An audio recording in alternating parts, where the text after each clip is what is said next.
وَلَئِنْ أَذَقْنَا الْإِنسَانَ مِنَّا رَحْمَةً، اور اگر ہم مزہ چکھائیں انسان کو اپنی طرف سے رحمت کا، ثُمَّ نَزَعْنَاهَا مِنْهُ، اور پھر اس کے بعد اس سے اس کی نعمت کو چھین لیں،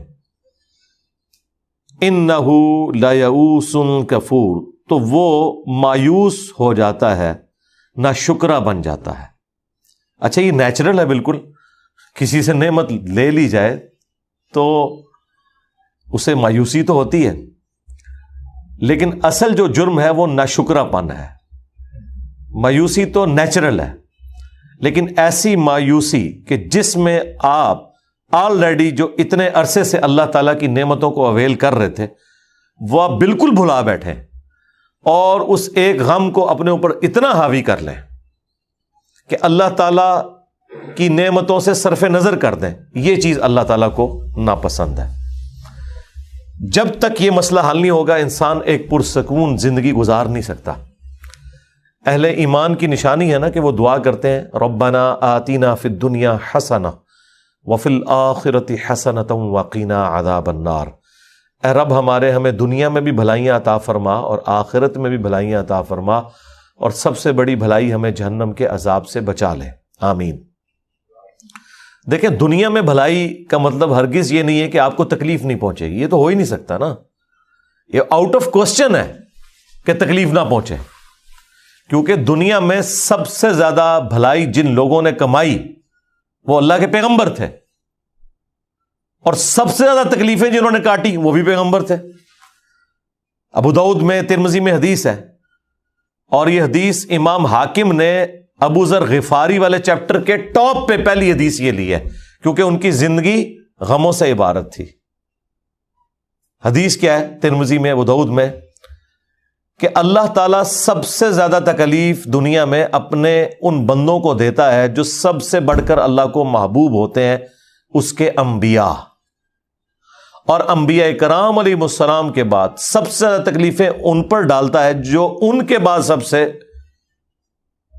بڑھ کر محبوب ہوتے ہیں، اور ان کے بعد ان پر سب سے زیادہ تکلیفیں ڈالتا ہے جو ان کے بعد سب سے بڑھ کر محبوب ہوتے ہیں۔ اور پھر نبی علیہ السلام نے فرمایا کہ انسان مؤمن یہ تکلیفیں جھیلتا رہتا ہے حتیٰ کہ وہ دنیا سے جب اٹھایا جاتا ہے تو وہ گناہوں سے بالکل پاک صاف ہو جاتا ہے، یعنی وہ تکلیف اس کی غلطیوں کا کفارہ بن جاتے ہیں۔ بخاری مسلم میں حدیث ہے کہ مسلمان کو کوئی بھی دکھ، درد، اندیشہ، حتیٰ کہ اس کے پاؤں میں کوئی کانٹا بھی چبھ جائے تو اس کے بدلے اللہ تعالیٰ اس کے گناہوں کو معاف فرما دیتا ہے۔ تو تکلیف ضرور آنی ہے۔ وَلَنَبْلُوَنَّكُمْ بِشَيْءٍ مِّنَ الْخَوْفِ وَالْجُوعِ وَنَقْصٍ مِّنَ الْأَمْوَالِ وَالْأَنفُسِ وَالثَّمَرَاتِ، ہم ضرور بالضرور آزمائیں گے تھوڑے سے خوف سے، بھوک سے، جان اور مال میں نقص سے، اور پھر دیکھیں گے کہ اس کے جواب میں انسان کی روش کیا ہے، اور وہ اہل ایمان کی روش بتا دی گئی کہ وہ ہر تکلیف اور پریشانی میں یہی دعا کرتے ہیں کہ انا للہ و انا الیہ راجعون، ہم بھی اللہ کی طرف سے آئے تھے، ہم نے بھی اللہ کی طرف لوٹ جانا ہے۔ تو یہ تکلیف بھی تو اللہ نے بھیجی ہے نا، جس طرح ہمیں موت آنی ہے اس تکلیف کو بھی تو موت آنی ہے، ہر تکلیف کو بھی موت آنی ہے۔ اس دن تو تکلیف کو موت آ ہی جائے گی جس دن آپ کو موت آئے گی۔ اگر کسی شخص کو لا علاج مرض لگ گیا تو اس مرض کا خاتمہ اس دن تو ہو ہی جانا ہے جس دن اس نے خود دنیا سے چلے جانا ہے۔ تو ہم بھی اللہ کی طرف سے آئے تھے، اللہ کی طرف چلے جائیں گے، یہ تکلیف بھی چلی جائے گی، لیکن روش یہ ہونی چاہیے کہ ناشکری کی کوئی اپروچ نہیں ہونی چاہیے، اللہ کا شکر ہر حال میں ادا کیا جائے، اور اس کے علاوہ چارہ بھی تو کوئی نہیں۔ اگر کوئی شخص یہ سمجھتا ہے کہ اس کے علاوہ بھی کوئی چارہ ہے اپنی تکلیف کو، غم کو غلط کرنے کا، تو ہمیں بتا دے۔ اس سے بڑھ کر کوئی راستہ، کوئی اور سلوشن نہیں ہو سکتا کہ انسان تکلیف میں اللہ کی طرف رجوع لائے اور کہے کہ جو اللہ کی مرضی، جو میرے ساتھ یہ معاملہ ہوا، یہ اللہ کی طرف سے تکلیف آئی تھی، اسی کی طرف لوٹ جانی ہے۔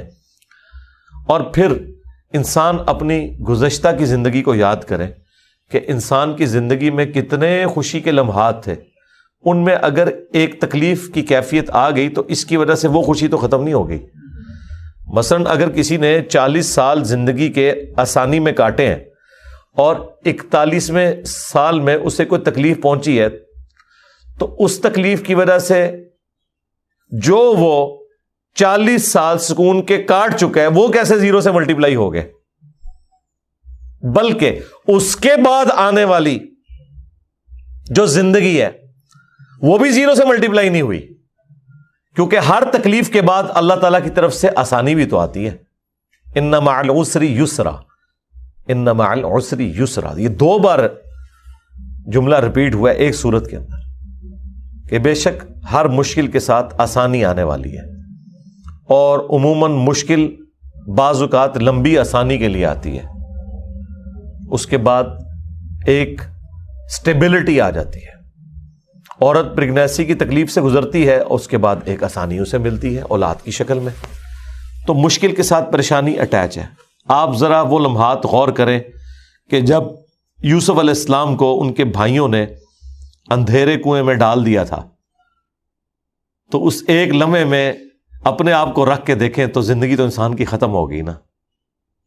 لیکن اللہ تعالیٰ نے اسی میں سے ان کے لیے آسانی نکال دی. آپ ان لمحات کو یاد کریں جب رسول اللہ صلی اللہ علیہ وآلہ وسلم کو مشرکین عرب کی سازشوں کی وجہ سے مکہ شریف چھوڑنا پڑ گیا. اب رسول اللہ کو اس وقت تو نہیں پتا تھا کہ مدینے میں میری وہ زندگی انتظار کر رہی ہے کہ اگلے 10 سالوں کے اندر ٹوٹل عرب میں ریولوشن آ جائے گی، اور اس کے بعد بھی چند سالوں میں رومنز اور پرشینز مسلمانوں کے قدموں میں ڈھیر ہو جائیں گے. تو وہ جو تکلیف تھی اس کے بعد ایک اتنی بڑی آسانی آنے والی تھی. تو انسان کو مایوسی کی روش، ناشکری کی روش نہیں اختیار کرنی چاہیے. لیکن یہ ظاہر انسان کی انسٹنکٹ میں، اسی کے اوپر تو آپ نے قابو پانا ہے تو اللہ تعالیٰ کے محبوب بندے بنیں گے نا.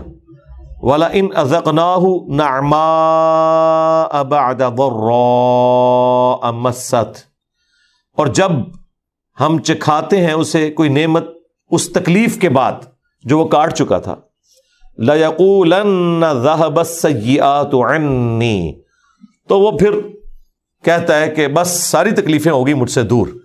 إِنَّهُ لَفَرِحٌ فَخُورٌ، بے شک وہ بڑا خوش ہونے والا اور اترانے والا ہے. یعنی پہلا پورشن تو ٹھیک ہے کہ جب وہ کہتا ہے کہ میری تکلیفیں مجھ سے دور ہوگی تو ظاہر ہے اس نے یہی کہنا ہے. لیکن یہ جو ساتھ چیز جڑی ہوئی ہے کہ وہ خوشی میں آپے سے باہر ہو جاتا ہے اور شیخی بگاڑنا شروع کر دیتا ہے، اترانا شروع کر دیتا ہے، یہ چیز بھی اللہ تعالیٰ کو پسند نہیں ہے. یعنی غم کی کیفیت میں کفران نعمت برداشت نہیں ہے اللہ کو، اور خوشی کی کیفیت میں شیخی بگاڑنا برداشت نہیں ہے اللہ تعالیٰ کو. اسی لیے آپ دیکھیں مسلمانوں کا غم ہو یا خوشی وہ گاڈ اورینٹڈ ہے. کسی گھر میں میت ہوتی ہے نا، اس کی کنکلوژن نماز جنازہ کے اوپر ہوتی ہے، یعنی خدا کی طرف آپ متوجہ ہوتے ہیں. عید کے دن کی خوشی آتی ہے، اس کی کنکلوژن نماز عید کی شکل میں ہوتی ہے. غم ہو یا خوشی، اسلام گاڈ اورینٹڈ ہے. آپ نے اللہ کی طرف متوجہ رہنا ہے. خوشی مل جائے تو یہ نہیں تصور کرنا کہ یہ خوشی ہمیشہ کے لیے ہے، اور اگر غم ملے تو یہ تصور نہیں کرنا کہ بس اب میری زندگی برباد ہوگی. نہیں، بس اسی طریقے سے انسان خوشی اور غم کی کیفیات سے گزرتا گزرتا موت کے منہ میں چلا جاتا ہے. کامیاب ہیں وہ لوگ جو اپنی زندگی میں تکلیفوں کو صبر کے ساتھ برداشت کرتے ہیں اور اللہ کی طرف رجوع لاتے ہیں، اور اپنی خوشی کی کیفیات میں بھی اپنے رب کو نہیں بھولتے، اور کبھی بھی ایک لمٹ کو کراس کر کے گناہ کے کاموں میں انوالو نہیں ہوتے. اور انہی کا ذکر اگلی آیت کے اندر آ رہا ہے، اِلَّا الَّذِينَ صَبَرُوا، ہاں مگر وہ لوگ جو صبر کی روش اختیار کرتے ہیں، وَعَمِلُوا الصَّالِحَاتِ، اور نیک اعمال کرتے ہیں، اولئک لہم مغفرہ، انہی کے لیے ہے مغفرت، وَأَجْرٌ کبیر، اور بہت اجر اجر. اللہم اجعلنا منہم، اللہ تعالی ہمیں ان میں شامل فرمائے، آمین. دیکھیں یہ بڑی نیچرل باتیں ہیں، اور یہ ہماری بیسک نیڈس ہیں، زندگی ان کے بغیر گزر نہیں سکتی۔ ایک خدا کے ماننے والے کی زندگی اور ایک خدا میں بلیو نہ کرنے والے کی زندگی میں فرق یہ ہے کہ تکلیفیں تو دونوں کو آئیں گی، خوشیاں دونوں کو آئیں گی، لیکن سٹیبلٹی اس کی زندگی میں ہوگی جو خدا کے ساتھ اپنا تعلق، اللہ کے ساتھ اپنا تعلق قائم رکھے گا۔